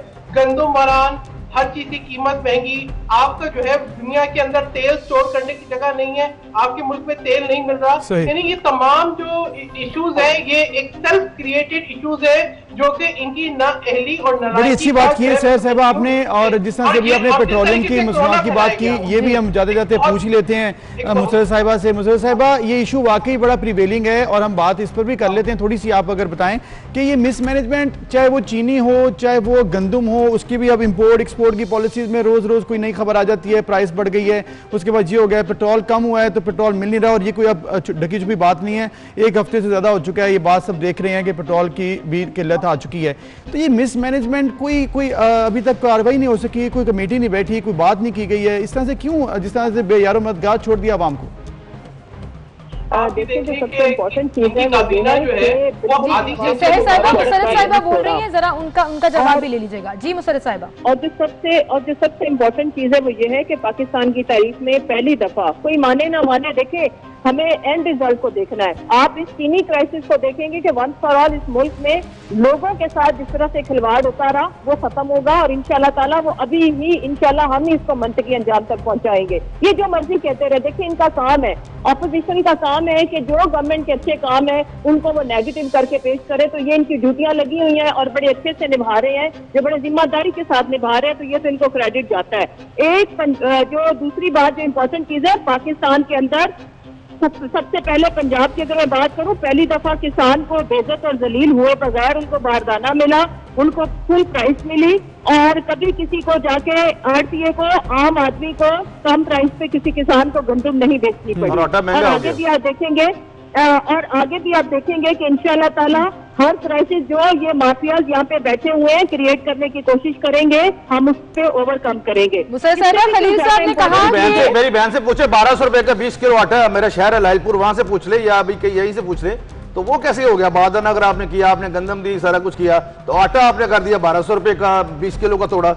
क्या गरीब आपको यही आप कहना चाहते थे ना कि हम फरिश्ते बन के आएंगे? क्या मौत के फरिश्ते बन के आना था आपने? तो मैं आपकी बारी में नहीं बोली, तो आप जरा आराम से तशरीफ रखें, आप जरा शहबाज शरीफ साहब का पता करें और तैयारी करें कि आगे आपने 9 तारीख को कानून की धज्जियां कैसे उड़ानी है, कैसे SOPs को आप लोगों ने लेक्चर देने हैं टीवी पे बैठ के, और फिर जब बारी आनी है इम्प्लीमेंटेशन की, तो जिस तरह से कानून बनाने वालों ने कानून की धज्जियां उड़ाई वो आपने भी देखा, चैनल 24 ने बड़ा अच्छा कवर किया और हमने भी देखा। जहाँ तक रहेगी बात, जो सबसे इम्पोर्टेंट चीज है, जो भी क्राइसिस क्रिएट होगा उसको सॉल्व करना हुकूमत का काम है और हम बहुत अच्छे से करेंगे। आप जमा खर्च बाकी रखेंगे, करेंगे, लेकिन किया नहीं जा रहा। तो सामने आ गया कि हम बड़े अच्छे से इसको मंतकी अंजाम तक भी पहुंचाएंगे और आगे लेकर चलेंगे। चाहिए कि वो जरा गौर फरमाए। गरीब मार देंगे। मुसर्रत साहिबा, बहुत शुक्रिया, आप हमारे साथ मौजूद थे, आपका पॉइंट ऑफ व्यू सामने आ गया। सेनेटर सहर कामरान, आपका भी बहुत शुक्रिया, आपके क्वेश्चंस बड़े वैलिड थे, लेकिन अनफॉर्चुनेटली उनका प्रॉपर जवाब उस तरह से नहीं मिल सका। Thank you so much for being with us. Sindhu साहब, आपका भी बहुत शुक्रिया तशरीफ आवरी के लिए, लेकिन बात फिर वही है कि गवर्नमेंट कह रही है हम करेंगे, ऑपोजिशन कह रही है कि नहीं करेंगे, आवाम बेचारी इसी इंतजार में बैठी है। आवाम देख जी जी मैं कंक्लूडिंग कर, छोटी सी बात है, नोटिस लेने की इनकी तारीख देख रहे हैं 13 अक्टूबर 2018, शायद के घर की फरीदी के घर की सरकारी तज़ीन से पता नहीं कितने लाखों की हुई। इमरान खान साहब क्या कहते हैं, एक्शन लूंगा, पहले जुम्मेदारों को तयन होने दे। अपना 27 जनवरी 2019 फरिश्ता ज़्यादती कत्ल केस, एक्शन लूंगा, जुम्मेदारों को तयन होने दे। 20 जनवरी 2019 सानिया साहिवाल, एक्शन होने दे, जुम्मेदारों को तयन करूंगा। 27 जो 2019 महंगाई का नोटिस ले लिया है, जुम्मेदारों का तयन होने दे, एक्शन लूंगा। 9 दिसंबर 2019 बिजली की कीमतों में इजाफा, लंबी है, मतलब देखिए 4 जनवरी गैस बढ़ी, जुम्मेदारों को तैयार हो लेने दे, एक्शन लूंगा। 12 फरवरी यूटिलिटी स्टोर पर महंगी चीजों फरोख्त होना शुरू हुई, एक्शन लूंगा। नहीं, वो ये लिस्ट इसलिए खत्म होगी कि इनके इतने पाप हैं और इन्होंने इतने लेवल पे इस गवर्नमेंट ने मतलब कर दिया लोगों को। सबसे बड़ा जो है, मुझे सबसे बड़ा जो दुख ये है कि स्टांस नहीं है वो वाला जो होना चाहिए कि सियासत में रवादारी मिसाल पाई जाती है। और आखिरी बात है, लास्ट बट नॉट लीस्ट, कि ये जो कोरोना वायरस आया है, जिसने हमारे फैसलों की बजाय इनके फैसलों ने हमारे फासले बढ़ा दिए हैं। वहाँ चाहिए था कि जब जंग हो या इस किस्म की एपिडेमिक हो तो लोगों को इकट्ठा किया जाता है, ना कि तकसीम किया जाता है। बहुत शुक्रिया जी आपकी तशरीफ आवरी के लिए, आप हमारे साथ मौजूद थे। ये वो सवाल हैं जिसके जवाब ना मैं दे सकती हूँ, ना अबू ज़र आप दे सकते हैं, ना आवाम दे सकती है। इसके जवाब गवर्नमेंट ने देने हैं और अपनी मैनेजमेंट के जरिए देने हैं। वो वक्त कब आएगा ये हम सभी देखेंगे। फिलहाल एक ब्रेक।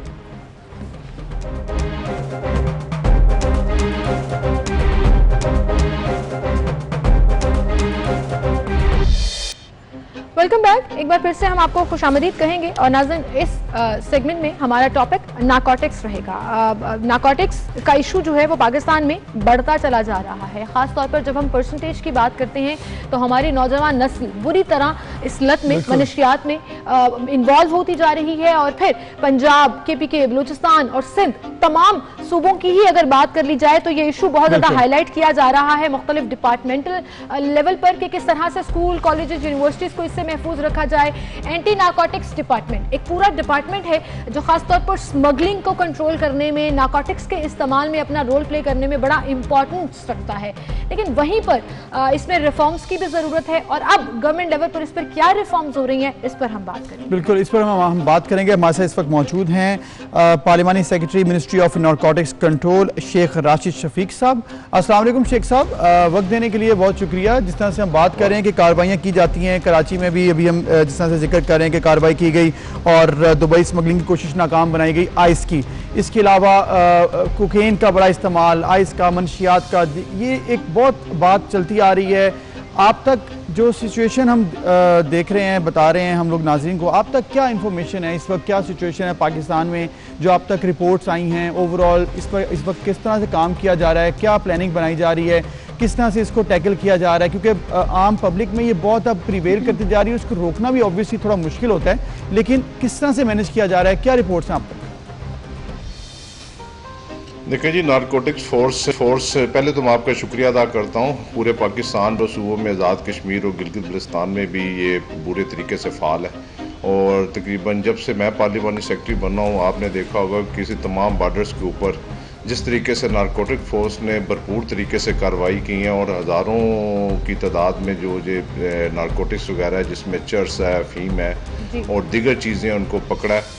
और मैं ये समझता हूँ इसके साथ साथ जो इस बार हम इस कानून में भी तब्दीली, क्योंकि स्टैंडिंग कमेटी के पास ये बिल गया हुआ है, इसमें तरमीम लाने के लिए हम कोशिश कर रहे हैं कि पूरे पाकिस्तान के जो स्कूल्स हैं, कॉलेज हैं, यूनिवर्सिटी हैं, उसमें हम सेमिनार भी कर रहे हैं, बच्चों को बता भी रहे हैं। उनके वालिदैन के लिए हमने एक ऐप के नाम से वज़ीर-ए-आज़म पाकिस्तान ने एक ऐप भी लॉन्च की है माँ के नाम से, जहाँ पर बच्चों को ये वालिदैन को भी आगाह किया जाता है, बच्चों को भी आगाह किया जाता है कि वो अपने बच्चों को जो स्कूल और कॉलेज और यूनिवर्सिटियों में जो आजकल आइस का नशा सबसे ज़्यादा उसका फैलाव, उसकी रोकथाम कैसे की जा सकती है।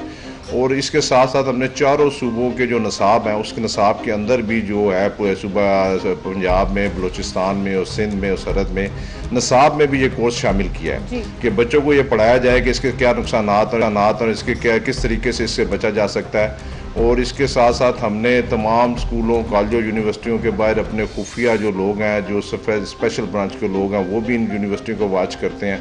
और अल्हम्दुलिल्लाह रावलपिंडी शहर में पूरे पाकिस्तान में हमने इस साल सवा साल के अरसे में तकरीबन भरपूर तरीके से कार्रवाई की है और हज़ारों की टन की तादाद में ये पकड़ के उसको तलब किया अब तक। बिल्कुल सही, पकड़ के उसको तलब किया है। लेकिन इसके बावजूद राशिद साहब आप ये बात बड़े अच्छे तरीके से समझते हैं, क्योंकि आपने जिक्र किया कि डिफरेंट जो एजुकेशनल इंस्टीट्यूट्स हैं, चाहे वो यूनिवर्सिटी है या कॉलेजेस हैं, वहाँ पर इस पर फोकस किया जा रहा है। पर उन माफियाज के ऊपर हाथ क्यों नहीं डाला जाता जो ये तमाम नशावर अशिया फराहम करते हैं? उनका नेटवर्क किस तरह से पकड़ा जाएगा? खास तौर पर पर्टिकुलरली अगर हम आइस का जिक्र करें, कभी किसी ज़माने में समझ नहीं आता था कि आइस क्या है, लेकिन अब ये इतना कॉमन है और नौजवान नस्ल इसमें इतनी बुरी तरह शिकार हो रही है कि बहुत से लोग अपनी जान की बाजी हार चुके हैं। बहुत से यंग पीपल जो रिपोर्ट होते हैं, और ये बात आप समझते हैं, ये फिगर्स आपके पास होंगे, इन चीज़ों को कैसे कंट्रोल किया जाए, अवेलेबिलिटी को कैसे कंट्रोल किया जाए? देखें जी, ये एक माफिया है और इस माफिया के बड़े बड़े जो गिरोह हैं, हुकूमत ने उनको जो गुज़िश्ता 5-6 महीने के अंदर गिरफ्तार किया। सबसे बड़ा मसला ये है कि ये होता कैसे है कि वालिदैन को, मैं आपके चैनल की वसातत से उनको ये बताना चाहता हूँ, वालिदैन ये समझते हैं कि उनके बच्चे बहुत पढ़ लिख रहे हैं, सारी सारी रात वो पढ़ते हैं, लिखते हैं, उनको 2-2, 3-3 दिन नींद नहीं आती। माँ बड़ी खुश होती है, बाप भी बड़ा खुश होता है कि उसका बेटा पढ़ा। दरअसल ये नहीं होता कि इंसान को पत्थरों के ऊपर भी नींद आ जाती है, इंसान को जो अगर खुदा ना खासा बड़ी से बड़ी आफत में भी नींद आ जाती है। लेकिन ये माफिया स्कूलों, कॉलेजों, यूनिवर्सिटियों में जाकर हमारे बच्चों को जिस तरीके से उन्होंने तबाह बर्बाद किया, उस माफिया की रोकथाम के लिए अब कानून में तरमीम लाई गई है। अब जो पहले तो जो सजा दी जाती थी कि क्या नाम है कि वो जो माल पकड़ा गया, मकदार के ऊपर लोगों को सजा दी जा रही है, जितनी क्वांटिटी मिलती है उस पर सख्त से सख्त सजाएं दी जा रही हैं, अब किसी को छोड़ा नहीं जा रहा। और ये जिस तरीके से इस हुकूमत में पहली दफ़ा स्पेशली नारकोटिक्स फोर्स ने और जिसके साथ इस्लामाबाद की पुलिस ने और पंजाब की पुलिस ने मिल के, आपने देखा कराची और पंजाब के बड़े छोटे तमाम शहरों में जाकर कार्रवाइयाँ की। और रावलपिंडी शहर की मैं आपको बात बताना चाहता हूँ, इस्लामाबाद हमारा कैपिटल साथ करीब है, कि कोई थाना ऐसा नहीं है जहाँ पर महीनों के अंदर 15 से 20-50 के करीब FIR वहाँ पर दी जाती हैं और लोगों को जो अफगानिस्तान से या दीगर बॉर्डर्स के ऊपर से ये इसको लेकर आते हैं, इस नशे को, उनको पकड़ा जाता है, उनको सजाएं दी जाती हैं। और इन्होंने एक और भी, हमने इस नारकोटिक फोर्स ने, ये पहले चीज़ें नहीं थी जो बॉर्डर्स के ऊपर थी, अब बॉर्डर्स के ऊपर जितनी सख्ती है वहाँ पर हमने, बल्कि ये बताना चाहता हूँ कि स्पेशल जो होते हैं ये डॉग्स वहाँ पर लेके गए हैं जो इन लोगों के सामान को सूंघते हैं, देखते हैं, उससे भी काफ़ी हद तक इसको शेख साहब, आपने जो जिक्र किया कि कार्रवाइयाँ तो आप कर रहे हैं, इसमें कोई शक नहीं है, और हुकूमती सतह पर भी कार्रवाइयाँ हो रही हैं और ये अभी थोड़ी ज़्यादा तेज़ हो गई हैं क्योंकि ऑब्वियसली केसेस बहुत बढ़ गए थे। हमने जिस तरह जिक्र किया मनशियात में स्पेसिफिकली आइस का और दीगर इस तरह से जो कोकेन का बड़ा जिक्र किया जाता है आजकल के बहुत आम होती जा रही है। ये बताइएगा कि अक्सर ये कहा जाता है कि जो एंटी नारकोटिक्स है उसका दीगर डिपार्टमेंट से जो कोऑर्डिनेशन है ना वो उस तरह से नहीं है, क्योंकि ये एक डिपार्टमेंट का काम नहीं है। अगर आपको किसी ने खबर दी है तो वो अब कोई और डिपार्टमेंट है उसको भी खबर वो पहुंच सकती है, फिर एक दूसरे के साथ इंटरकनेक्शन होना चाहिए आपका, ताकि अगर कहीं से खबर मिले तो वो सब काम करें। ये एक सिर्फ एंटी नारकोटिक्स का डिपार्टमेंट का काम ही नहीं रह जाता, क्योंकि पूरा पाकिस्तान बहुत बड़ा पाकिस्तान है, तो इस तरह कोऑर्डिनेशन की जाती है। देखिए जी, कोऑर्डिनेशन ज़रूर की जाती है। नारकोटिक्स का अपनी एक स्पेशल फोर्स है, स्पेशल ब्रांच है, उनकी अपनी स्पेशल जो मालूमात होती हैं वो अपनी कार्रवाइयाँ स्पेशली जो होती हैं, जो बड़ी कार्रवाई होती हैं, जो वो कॉन्फिडेंशियल होती हैं, वो बजाते खुद भी करते हैं, और उन मुतलका थानों की जब उन्होंने कार्रवाई करनी होती है वो मुतलका थाने की पुलिस को या मुतलका दीगर फोर्स को साथ रखते हैं, क्योंकि एंटी नारकोटिक्स एक वाहिद ऐसी फोर्स है जो पूरे पाकिस्तान में आपने देखा है कि जब से ये कार्रवाइयाँ शुरू की हैं, अगर खुदा न खास्ता वो पहले किसी थाने को, क्योंकि इस माफिया को सपोर्ट करने के लिए मैं समझता हूँ कि जो कि नहीं होना चाहिए, हमारी पुलिस की भी बड़ी मुदाखलत है। अगर ये पहले ही थानों को बता दिया जाए कि हम फलां जगह पर ऑपरेशन करने जा रहे हैं, तो वो लोगों को पहले ही इतलात मिल जाती हैं जी कि आज कार्रवाई होगी या कल कार्रवाई जैसे आप पुलिस डिपार्टमेंट के ऊपर डायरेक्ट एलिगेशन लगा रहे हैं, जो कि मैं ये नहीं कहूंगी कि सही है या गलत है, डायरेक्ट नहीं लगा रहा। पुलिस की बड़ी कुर्बानी है, पूरी पुलिस, पंजाब पुलिस की, पाकिस्तान पुलिस की बड़ी कुर्बानी है, लेकिन हर महकमे में कोई ना कोई ऐसा काला भेड़िया जरूर होता है जो इन लोगों के साथ में पूरी पुलिस की बेमिसाल कुर्बानी है। उन लोगों को भी पकड़ा जाता, उन लोगों के खिलाफ भी अब तरमीम, उनको भी नौकरियों से बर्खास्त किया जा रहा है, उनके खिलाफ भी उनके एसेट्स को चेक किया जा रहा है, उनको देखा जा रहा है कि उनके दौरान जो तैनाती है उनकी तनख्वाहों से। शेख साहब, एक बड़ा सवाल लोग ना आम जनरल पब्लिक ये देख रही होती है, और ये तरह परसेप्शन है, शायद आपको इसमें आपने पहले भी सुना होगा कि जब ये तल्फ किया जाता है, ज़ाया किया जाता है तमाम स्टॉक जो आप लोग कैप्चर करते हैं, इसमें ये कहा जाता है, आप तो नहीं ऑब्वियसली जो फोर्सेस कैप्चर करती हैं एंटी नारकोटिक्स की, ये कहा जाता है कुछ ऐसे अवामिल भी इसमें शामिल होते हैं जो कि जो स्टॉक होता है उसे साइड पर करके सिर्फ एक अलामती तौर पर चीज़ें को जलाते हैं, तल्फ करते हैं, ताकि लोगों को ये परसेप्शन चला जाए, लेकिन असल में होता नहीं है और वो कहीं पर उसको दोबारा से सेल कर दिया जाता है। इस तरह से भी आपने कभी रिपोर्ट सुनी? नहीं जी, ऐसे ये इलेक्ट्रॉनिक और प्रिंट मीडिया का दौर है, ये कोई 20-25 साल पुराना साल नहीं है, अब कोई चीज़ नहीं छुपती, और जिस तरीके से ये फोर्स कार्रवाइयाँ करती हैं तो वहाँ पर तमाम आपके मीडिया के लोगों को, कैमरामैन को वहाँ पर मौजूद होते हैं, और जो चीज़ें वहाँ पर जिन जिन इलाकों से या जिन सूबों से, जिन शहरों से पकड़ी जाती हैं, उनकी एक लिस्ट होती है। उस लिस्ट के मुताबिक वो तमाम जो वहाँ पर साफ़ी हमारे बरादरी के लोग होते हैं, उनको ये दी जाती है कि ये फलां FIR के अगेंस्ट ये चीज़ें हमने पकड़ी थी, उनको हम तल्फ कर रहे हैं। ऐसी कोई मैंने अपने वाक़या नहीं सुना। बिल्कुल सही शेख साहब, ट्रांसपेरेंसी बड़ी मैटर करती है, और ये ट्रांसपेरेंसी अगर डिपार्टमेंटल लेवल पर नजर आए तो फिर कार्रवाइयाँ और भी बेहतर हो जाती हैं। Well, thank you so much for being with us, and I really hope कि आप इन रिफॉर्म्स में मजीद अपना रोल प्ले कर सकें, और हमारा जो मेन कंसर्न है वो यही है कि नौजवान नस्ल इस लानत से, इस बुरे से बची रहे, और यही फोकस जो है वो अगर डिपार्टमेंटल लेवल पर भी होगा तो हालात कंट्रोल में आ जाएंगे। इसमें बहुत जरूरी है काम सब मिलकर करें। अभी एक ब्रेक लेते हैं, फिर मिलते हैं।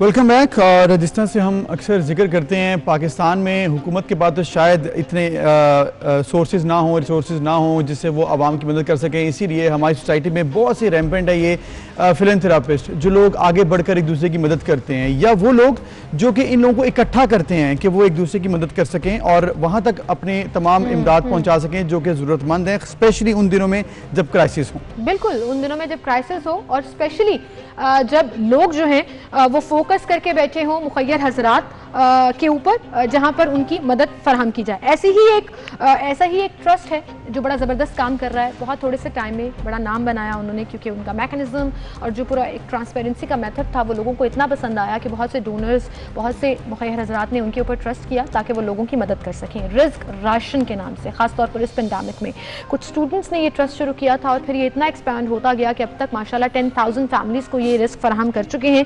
इसके साथ साथ अभी जो प्राइड मोमेंट था वो ये था कि इन्होंने point of light award win किया है, जो कि कॉमनवेल्थ का एक अवार्ड है अपनी इन तमाम खदमात के ऊपर। हमारे साथ फाउंडर इस वक्त स्टूडियो में मौजूद हैं, हुज़ैफा अहमद, उन्हें हम खुशामदीद कहेंगे। First of all congratulations, and secondly thank you so much. Thank you इसलिए कि आप जैसे लोग ही न सिर्फ पाकिस्तानियों की मदद करते हैं बल्कि दुनिया भर में अपने नाम के साथ साथ पाकिस्तान का नाम भी रोशन करते हैं, तो thank you so much for doing. बहुत शुक्रिया जी आप लोगों का for honoring me and inviting me to have my opinion and tell about the initiative. बहुत बहुत शुक्रिया, और पूरे पाकिस्तान को बहुत बहुत मुबारक हो, because it's an award that is dedicated to Pakistan, और पाकिस्तान के बिहाफ में मिला।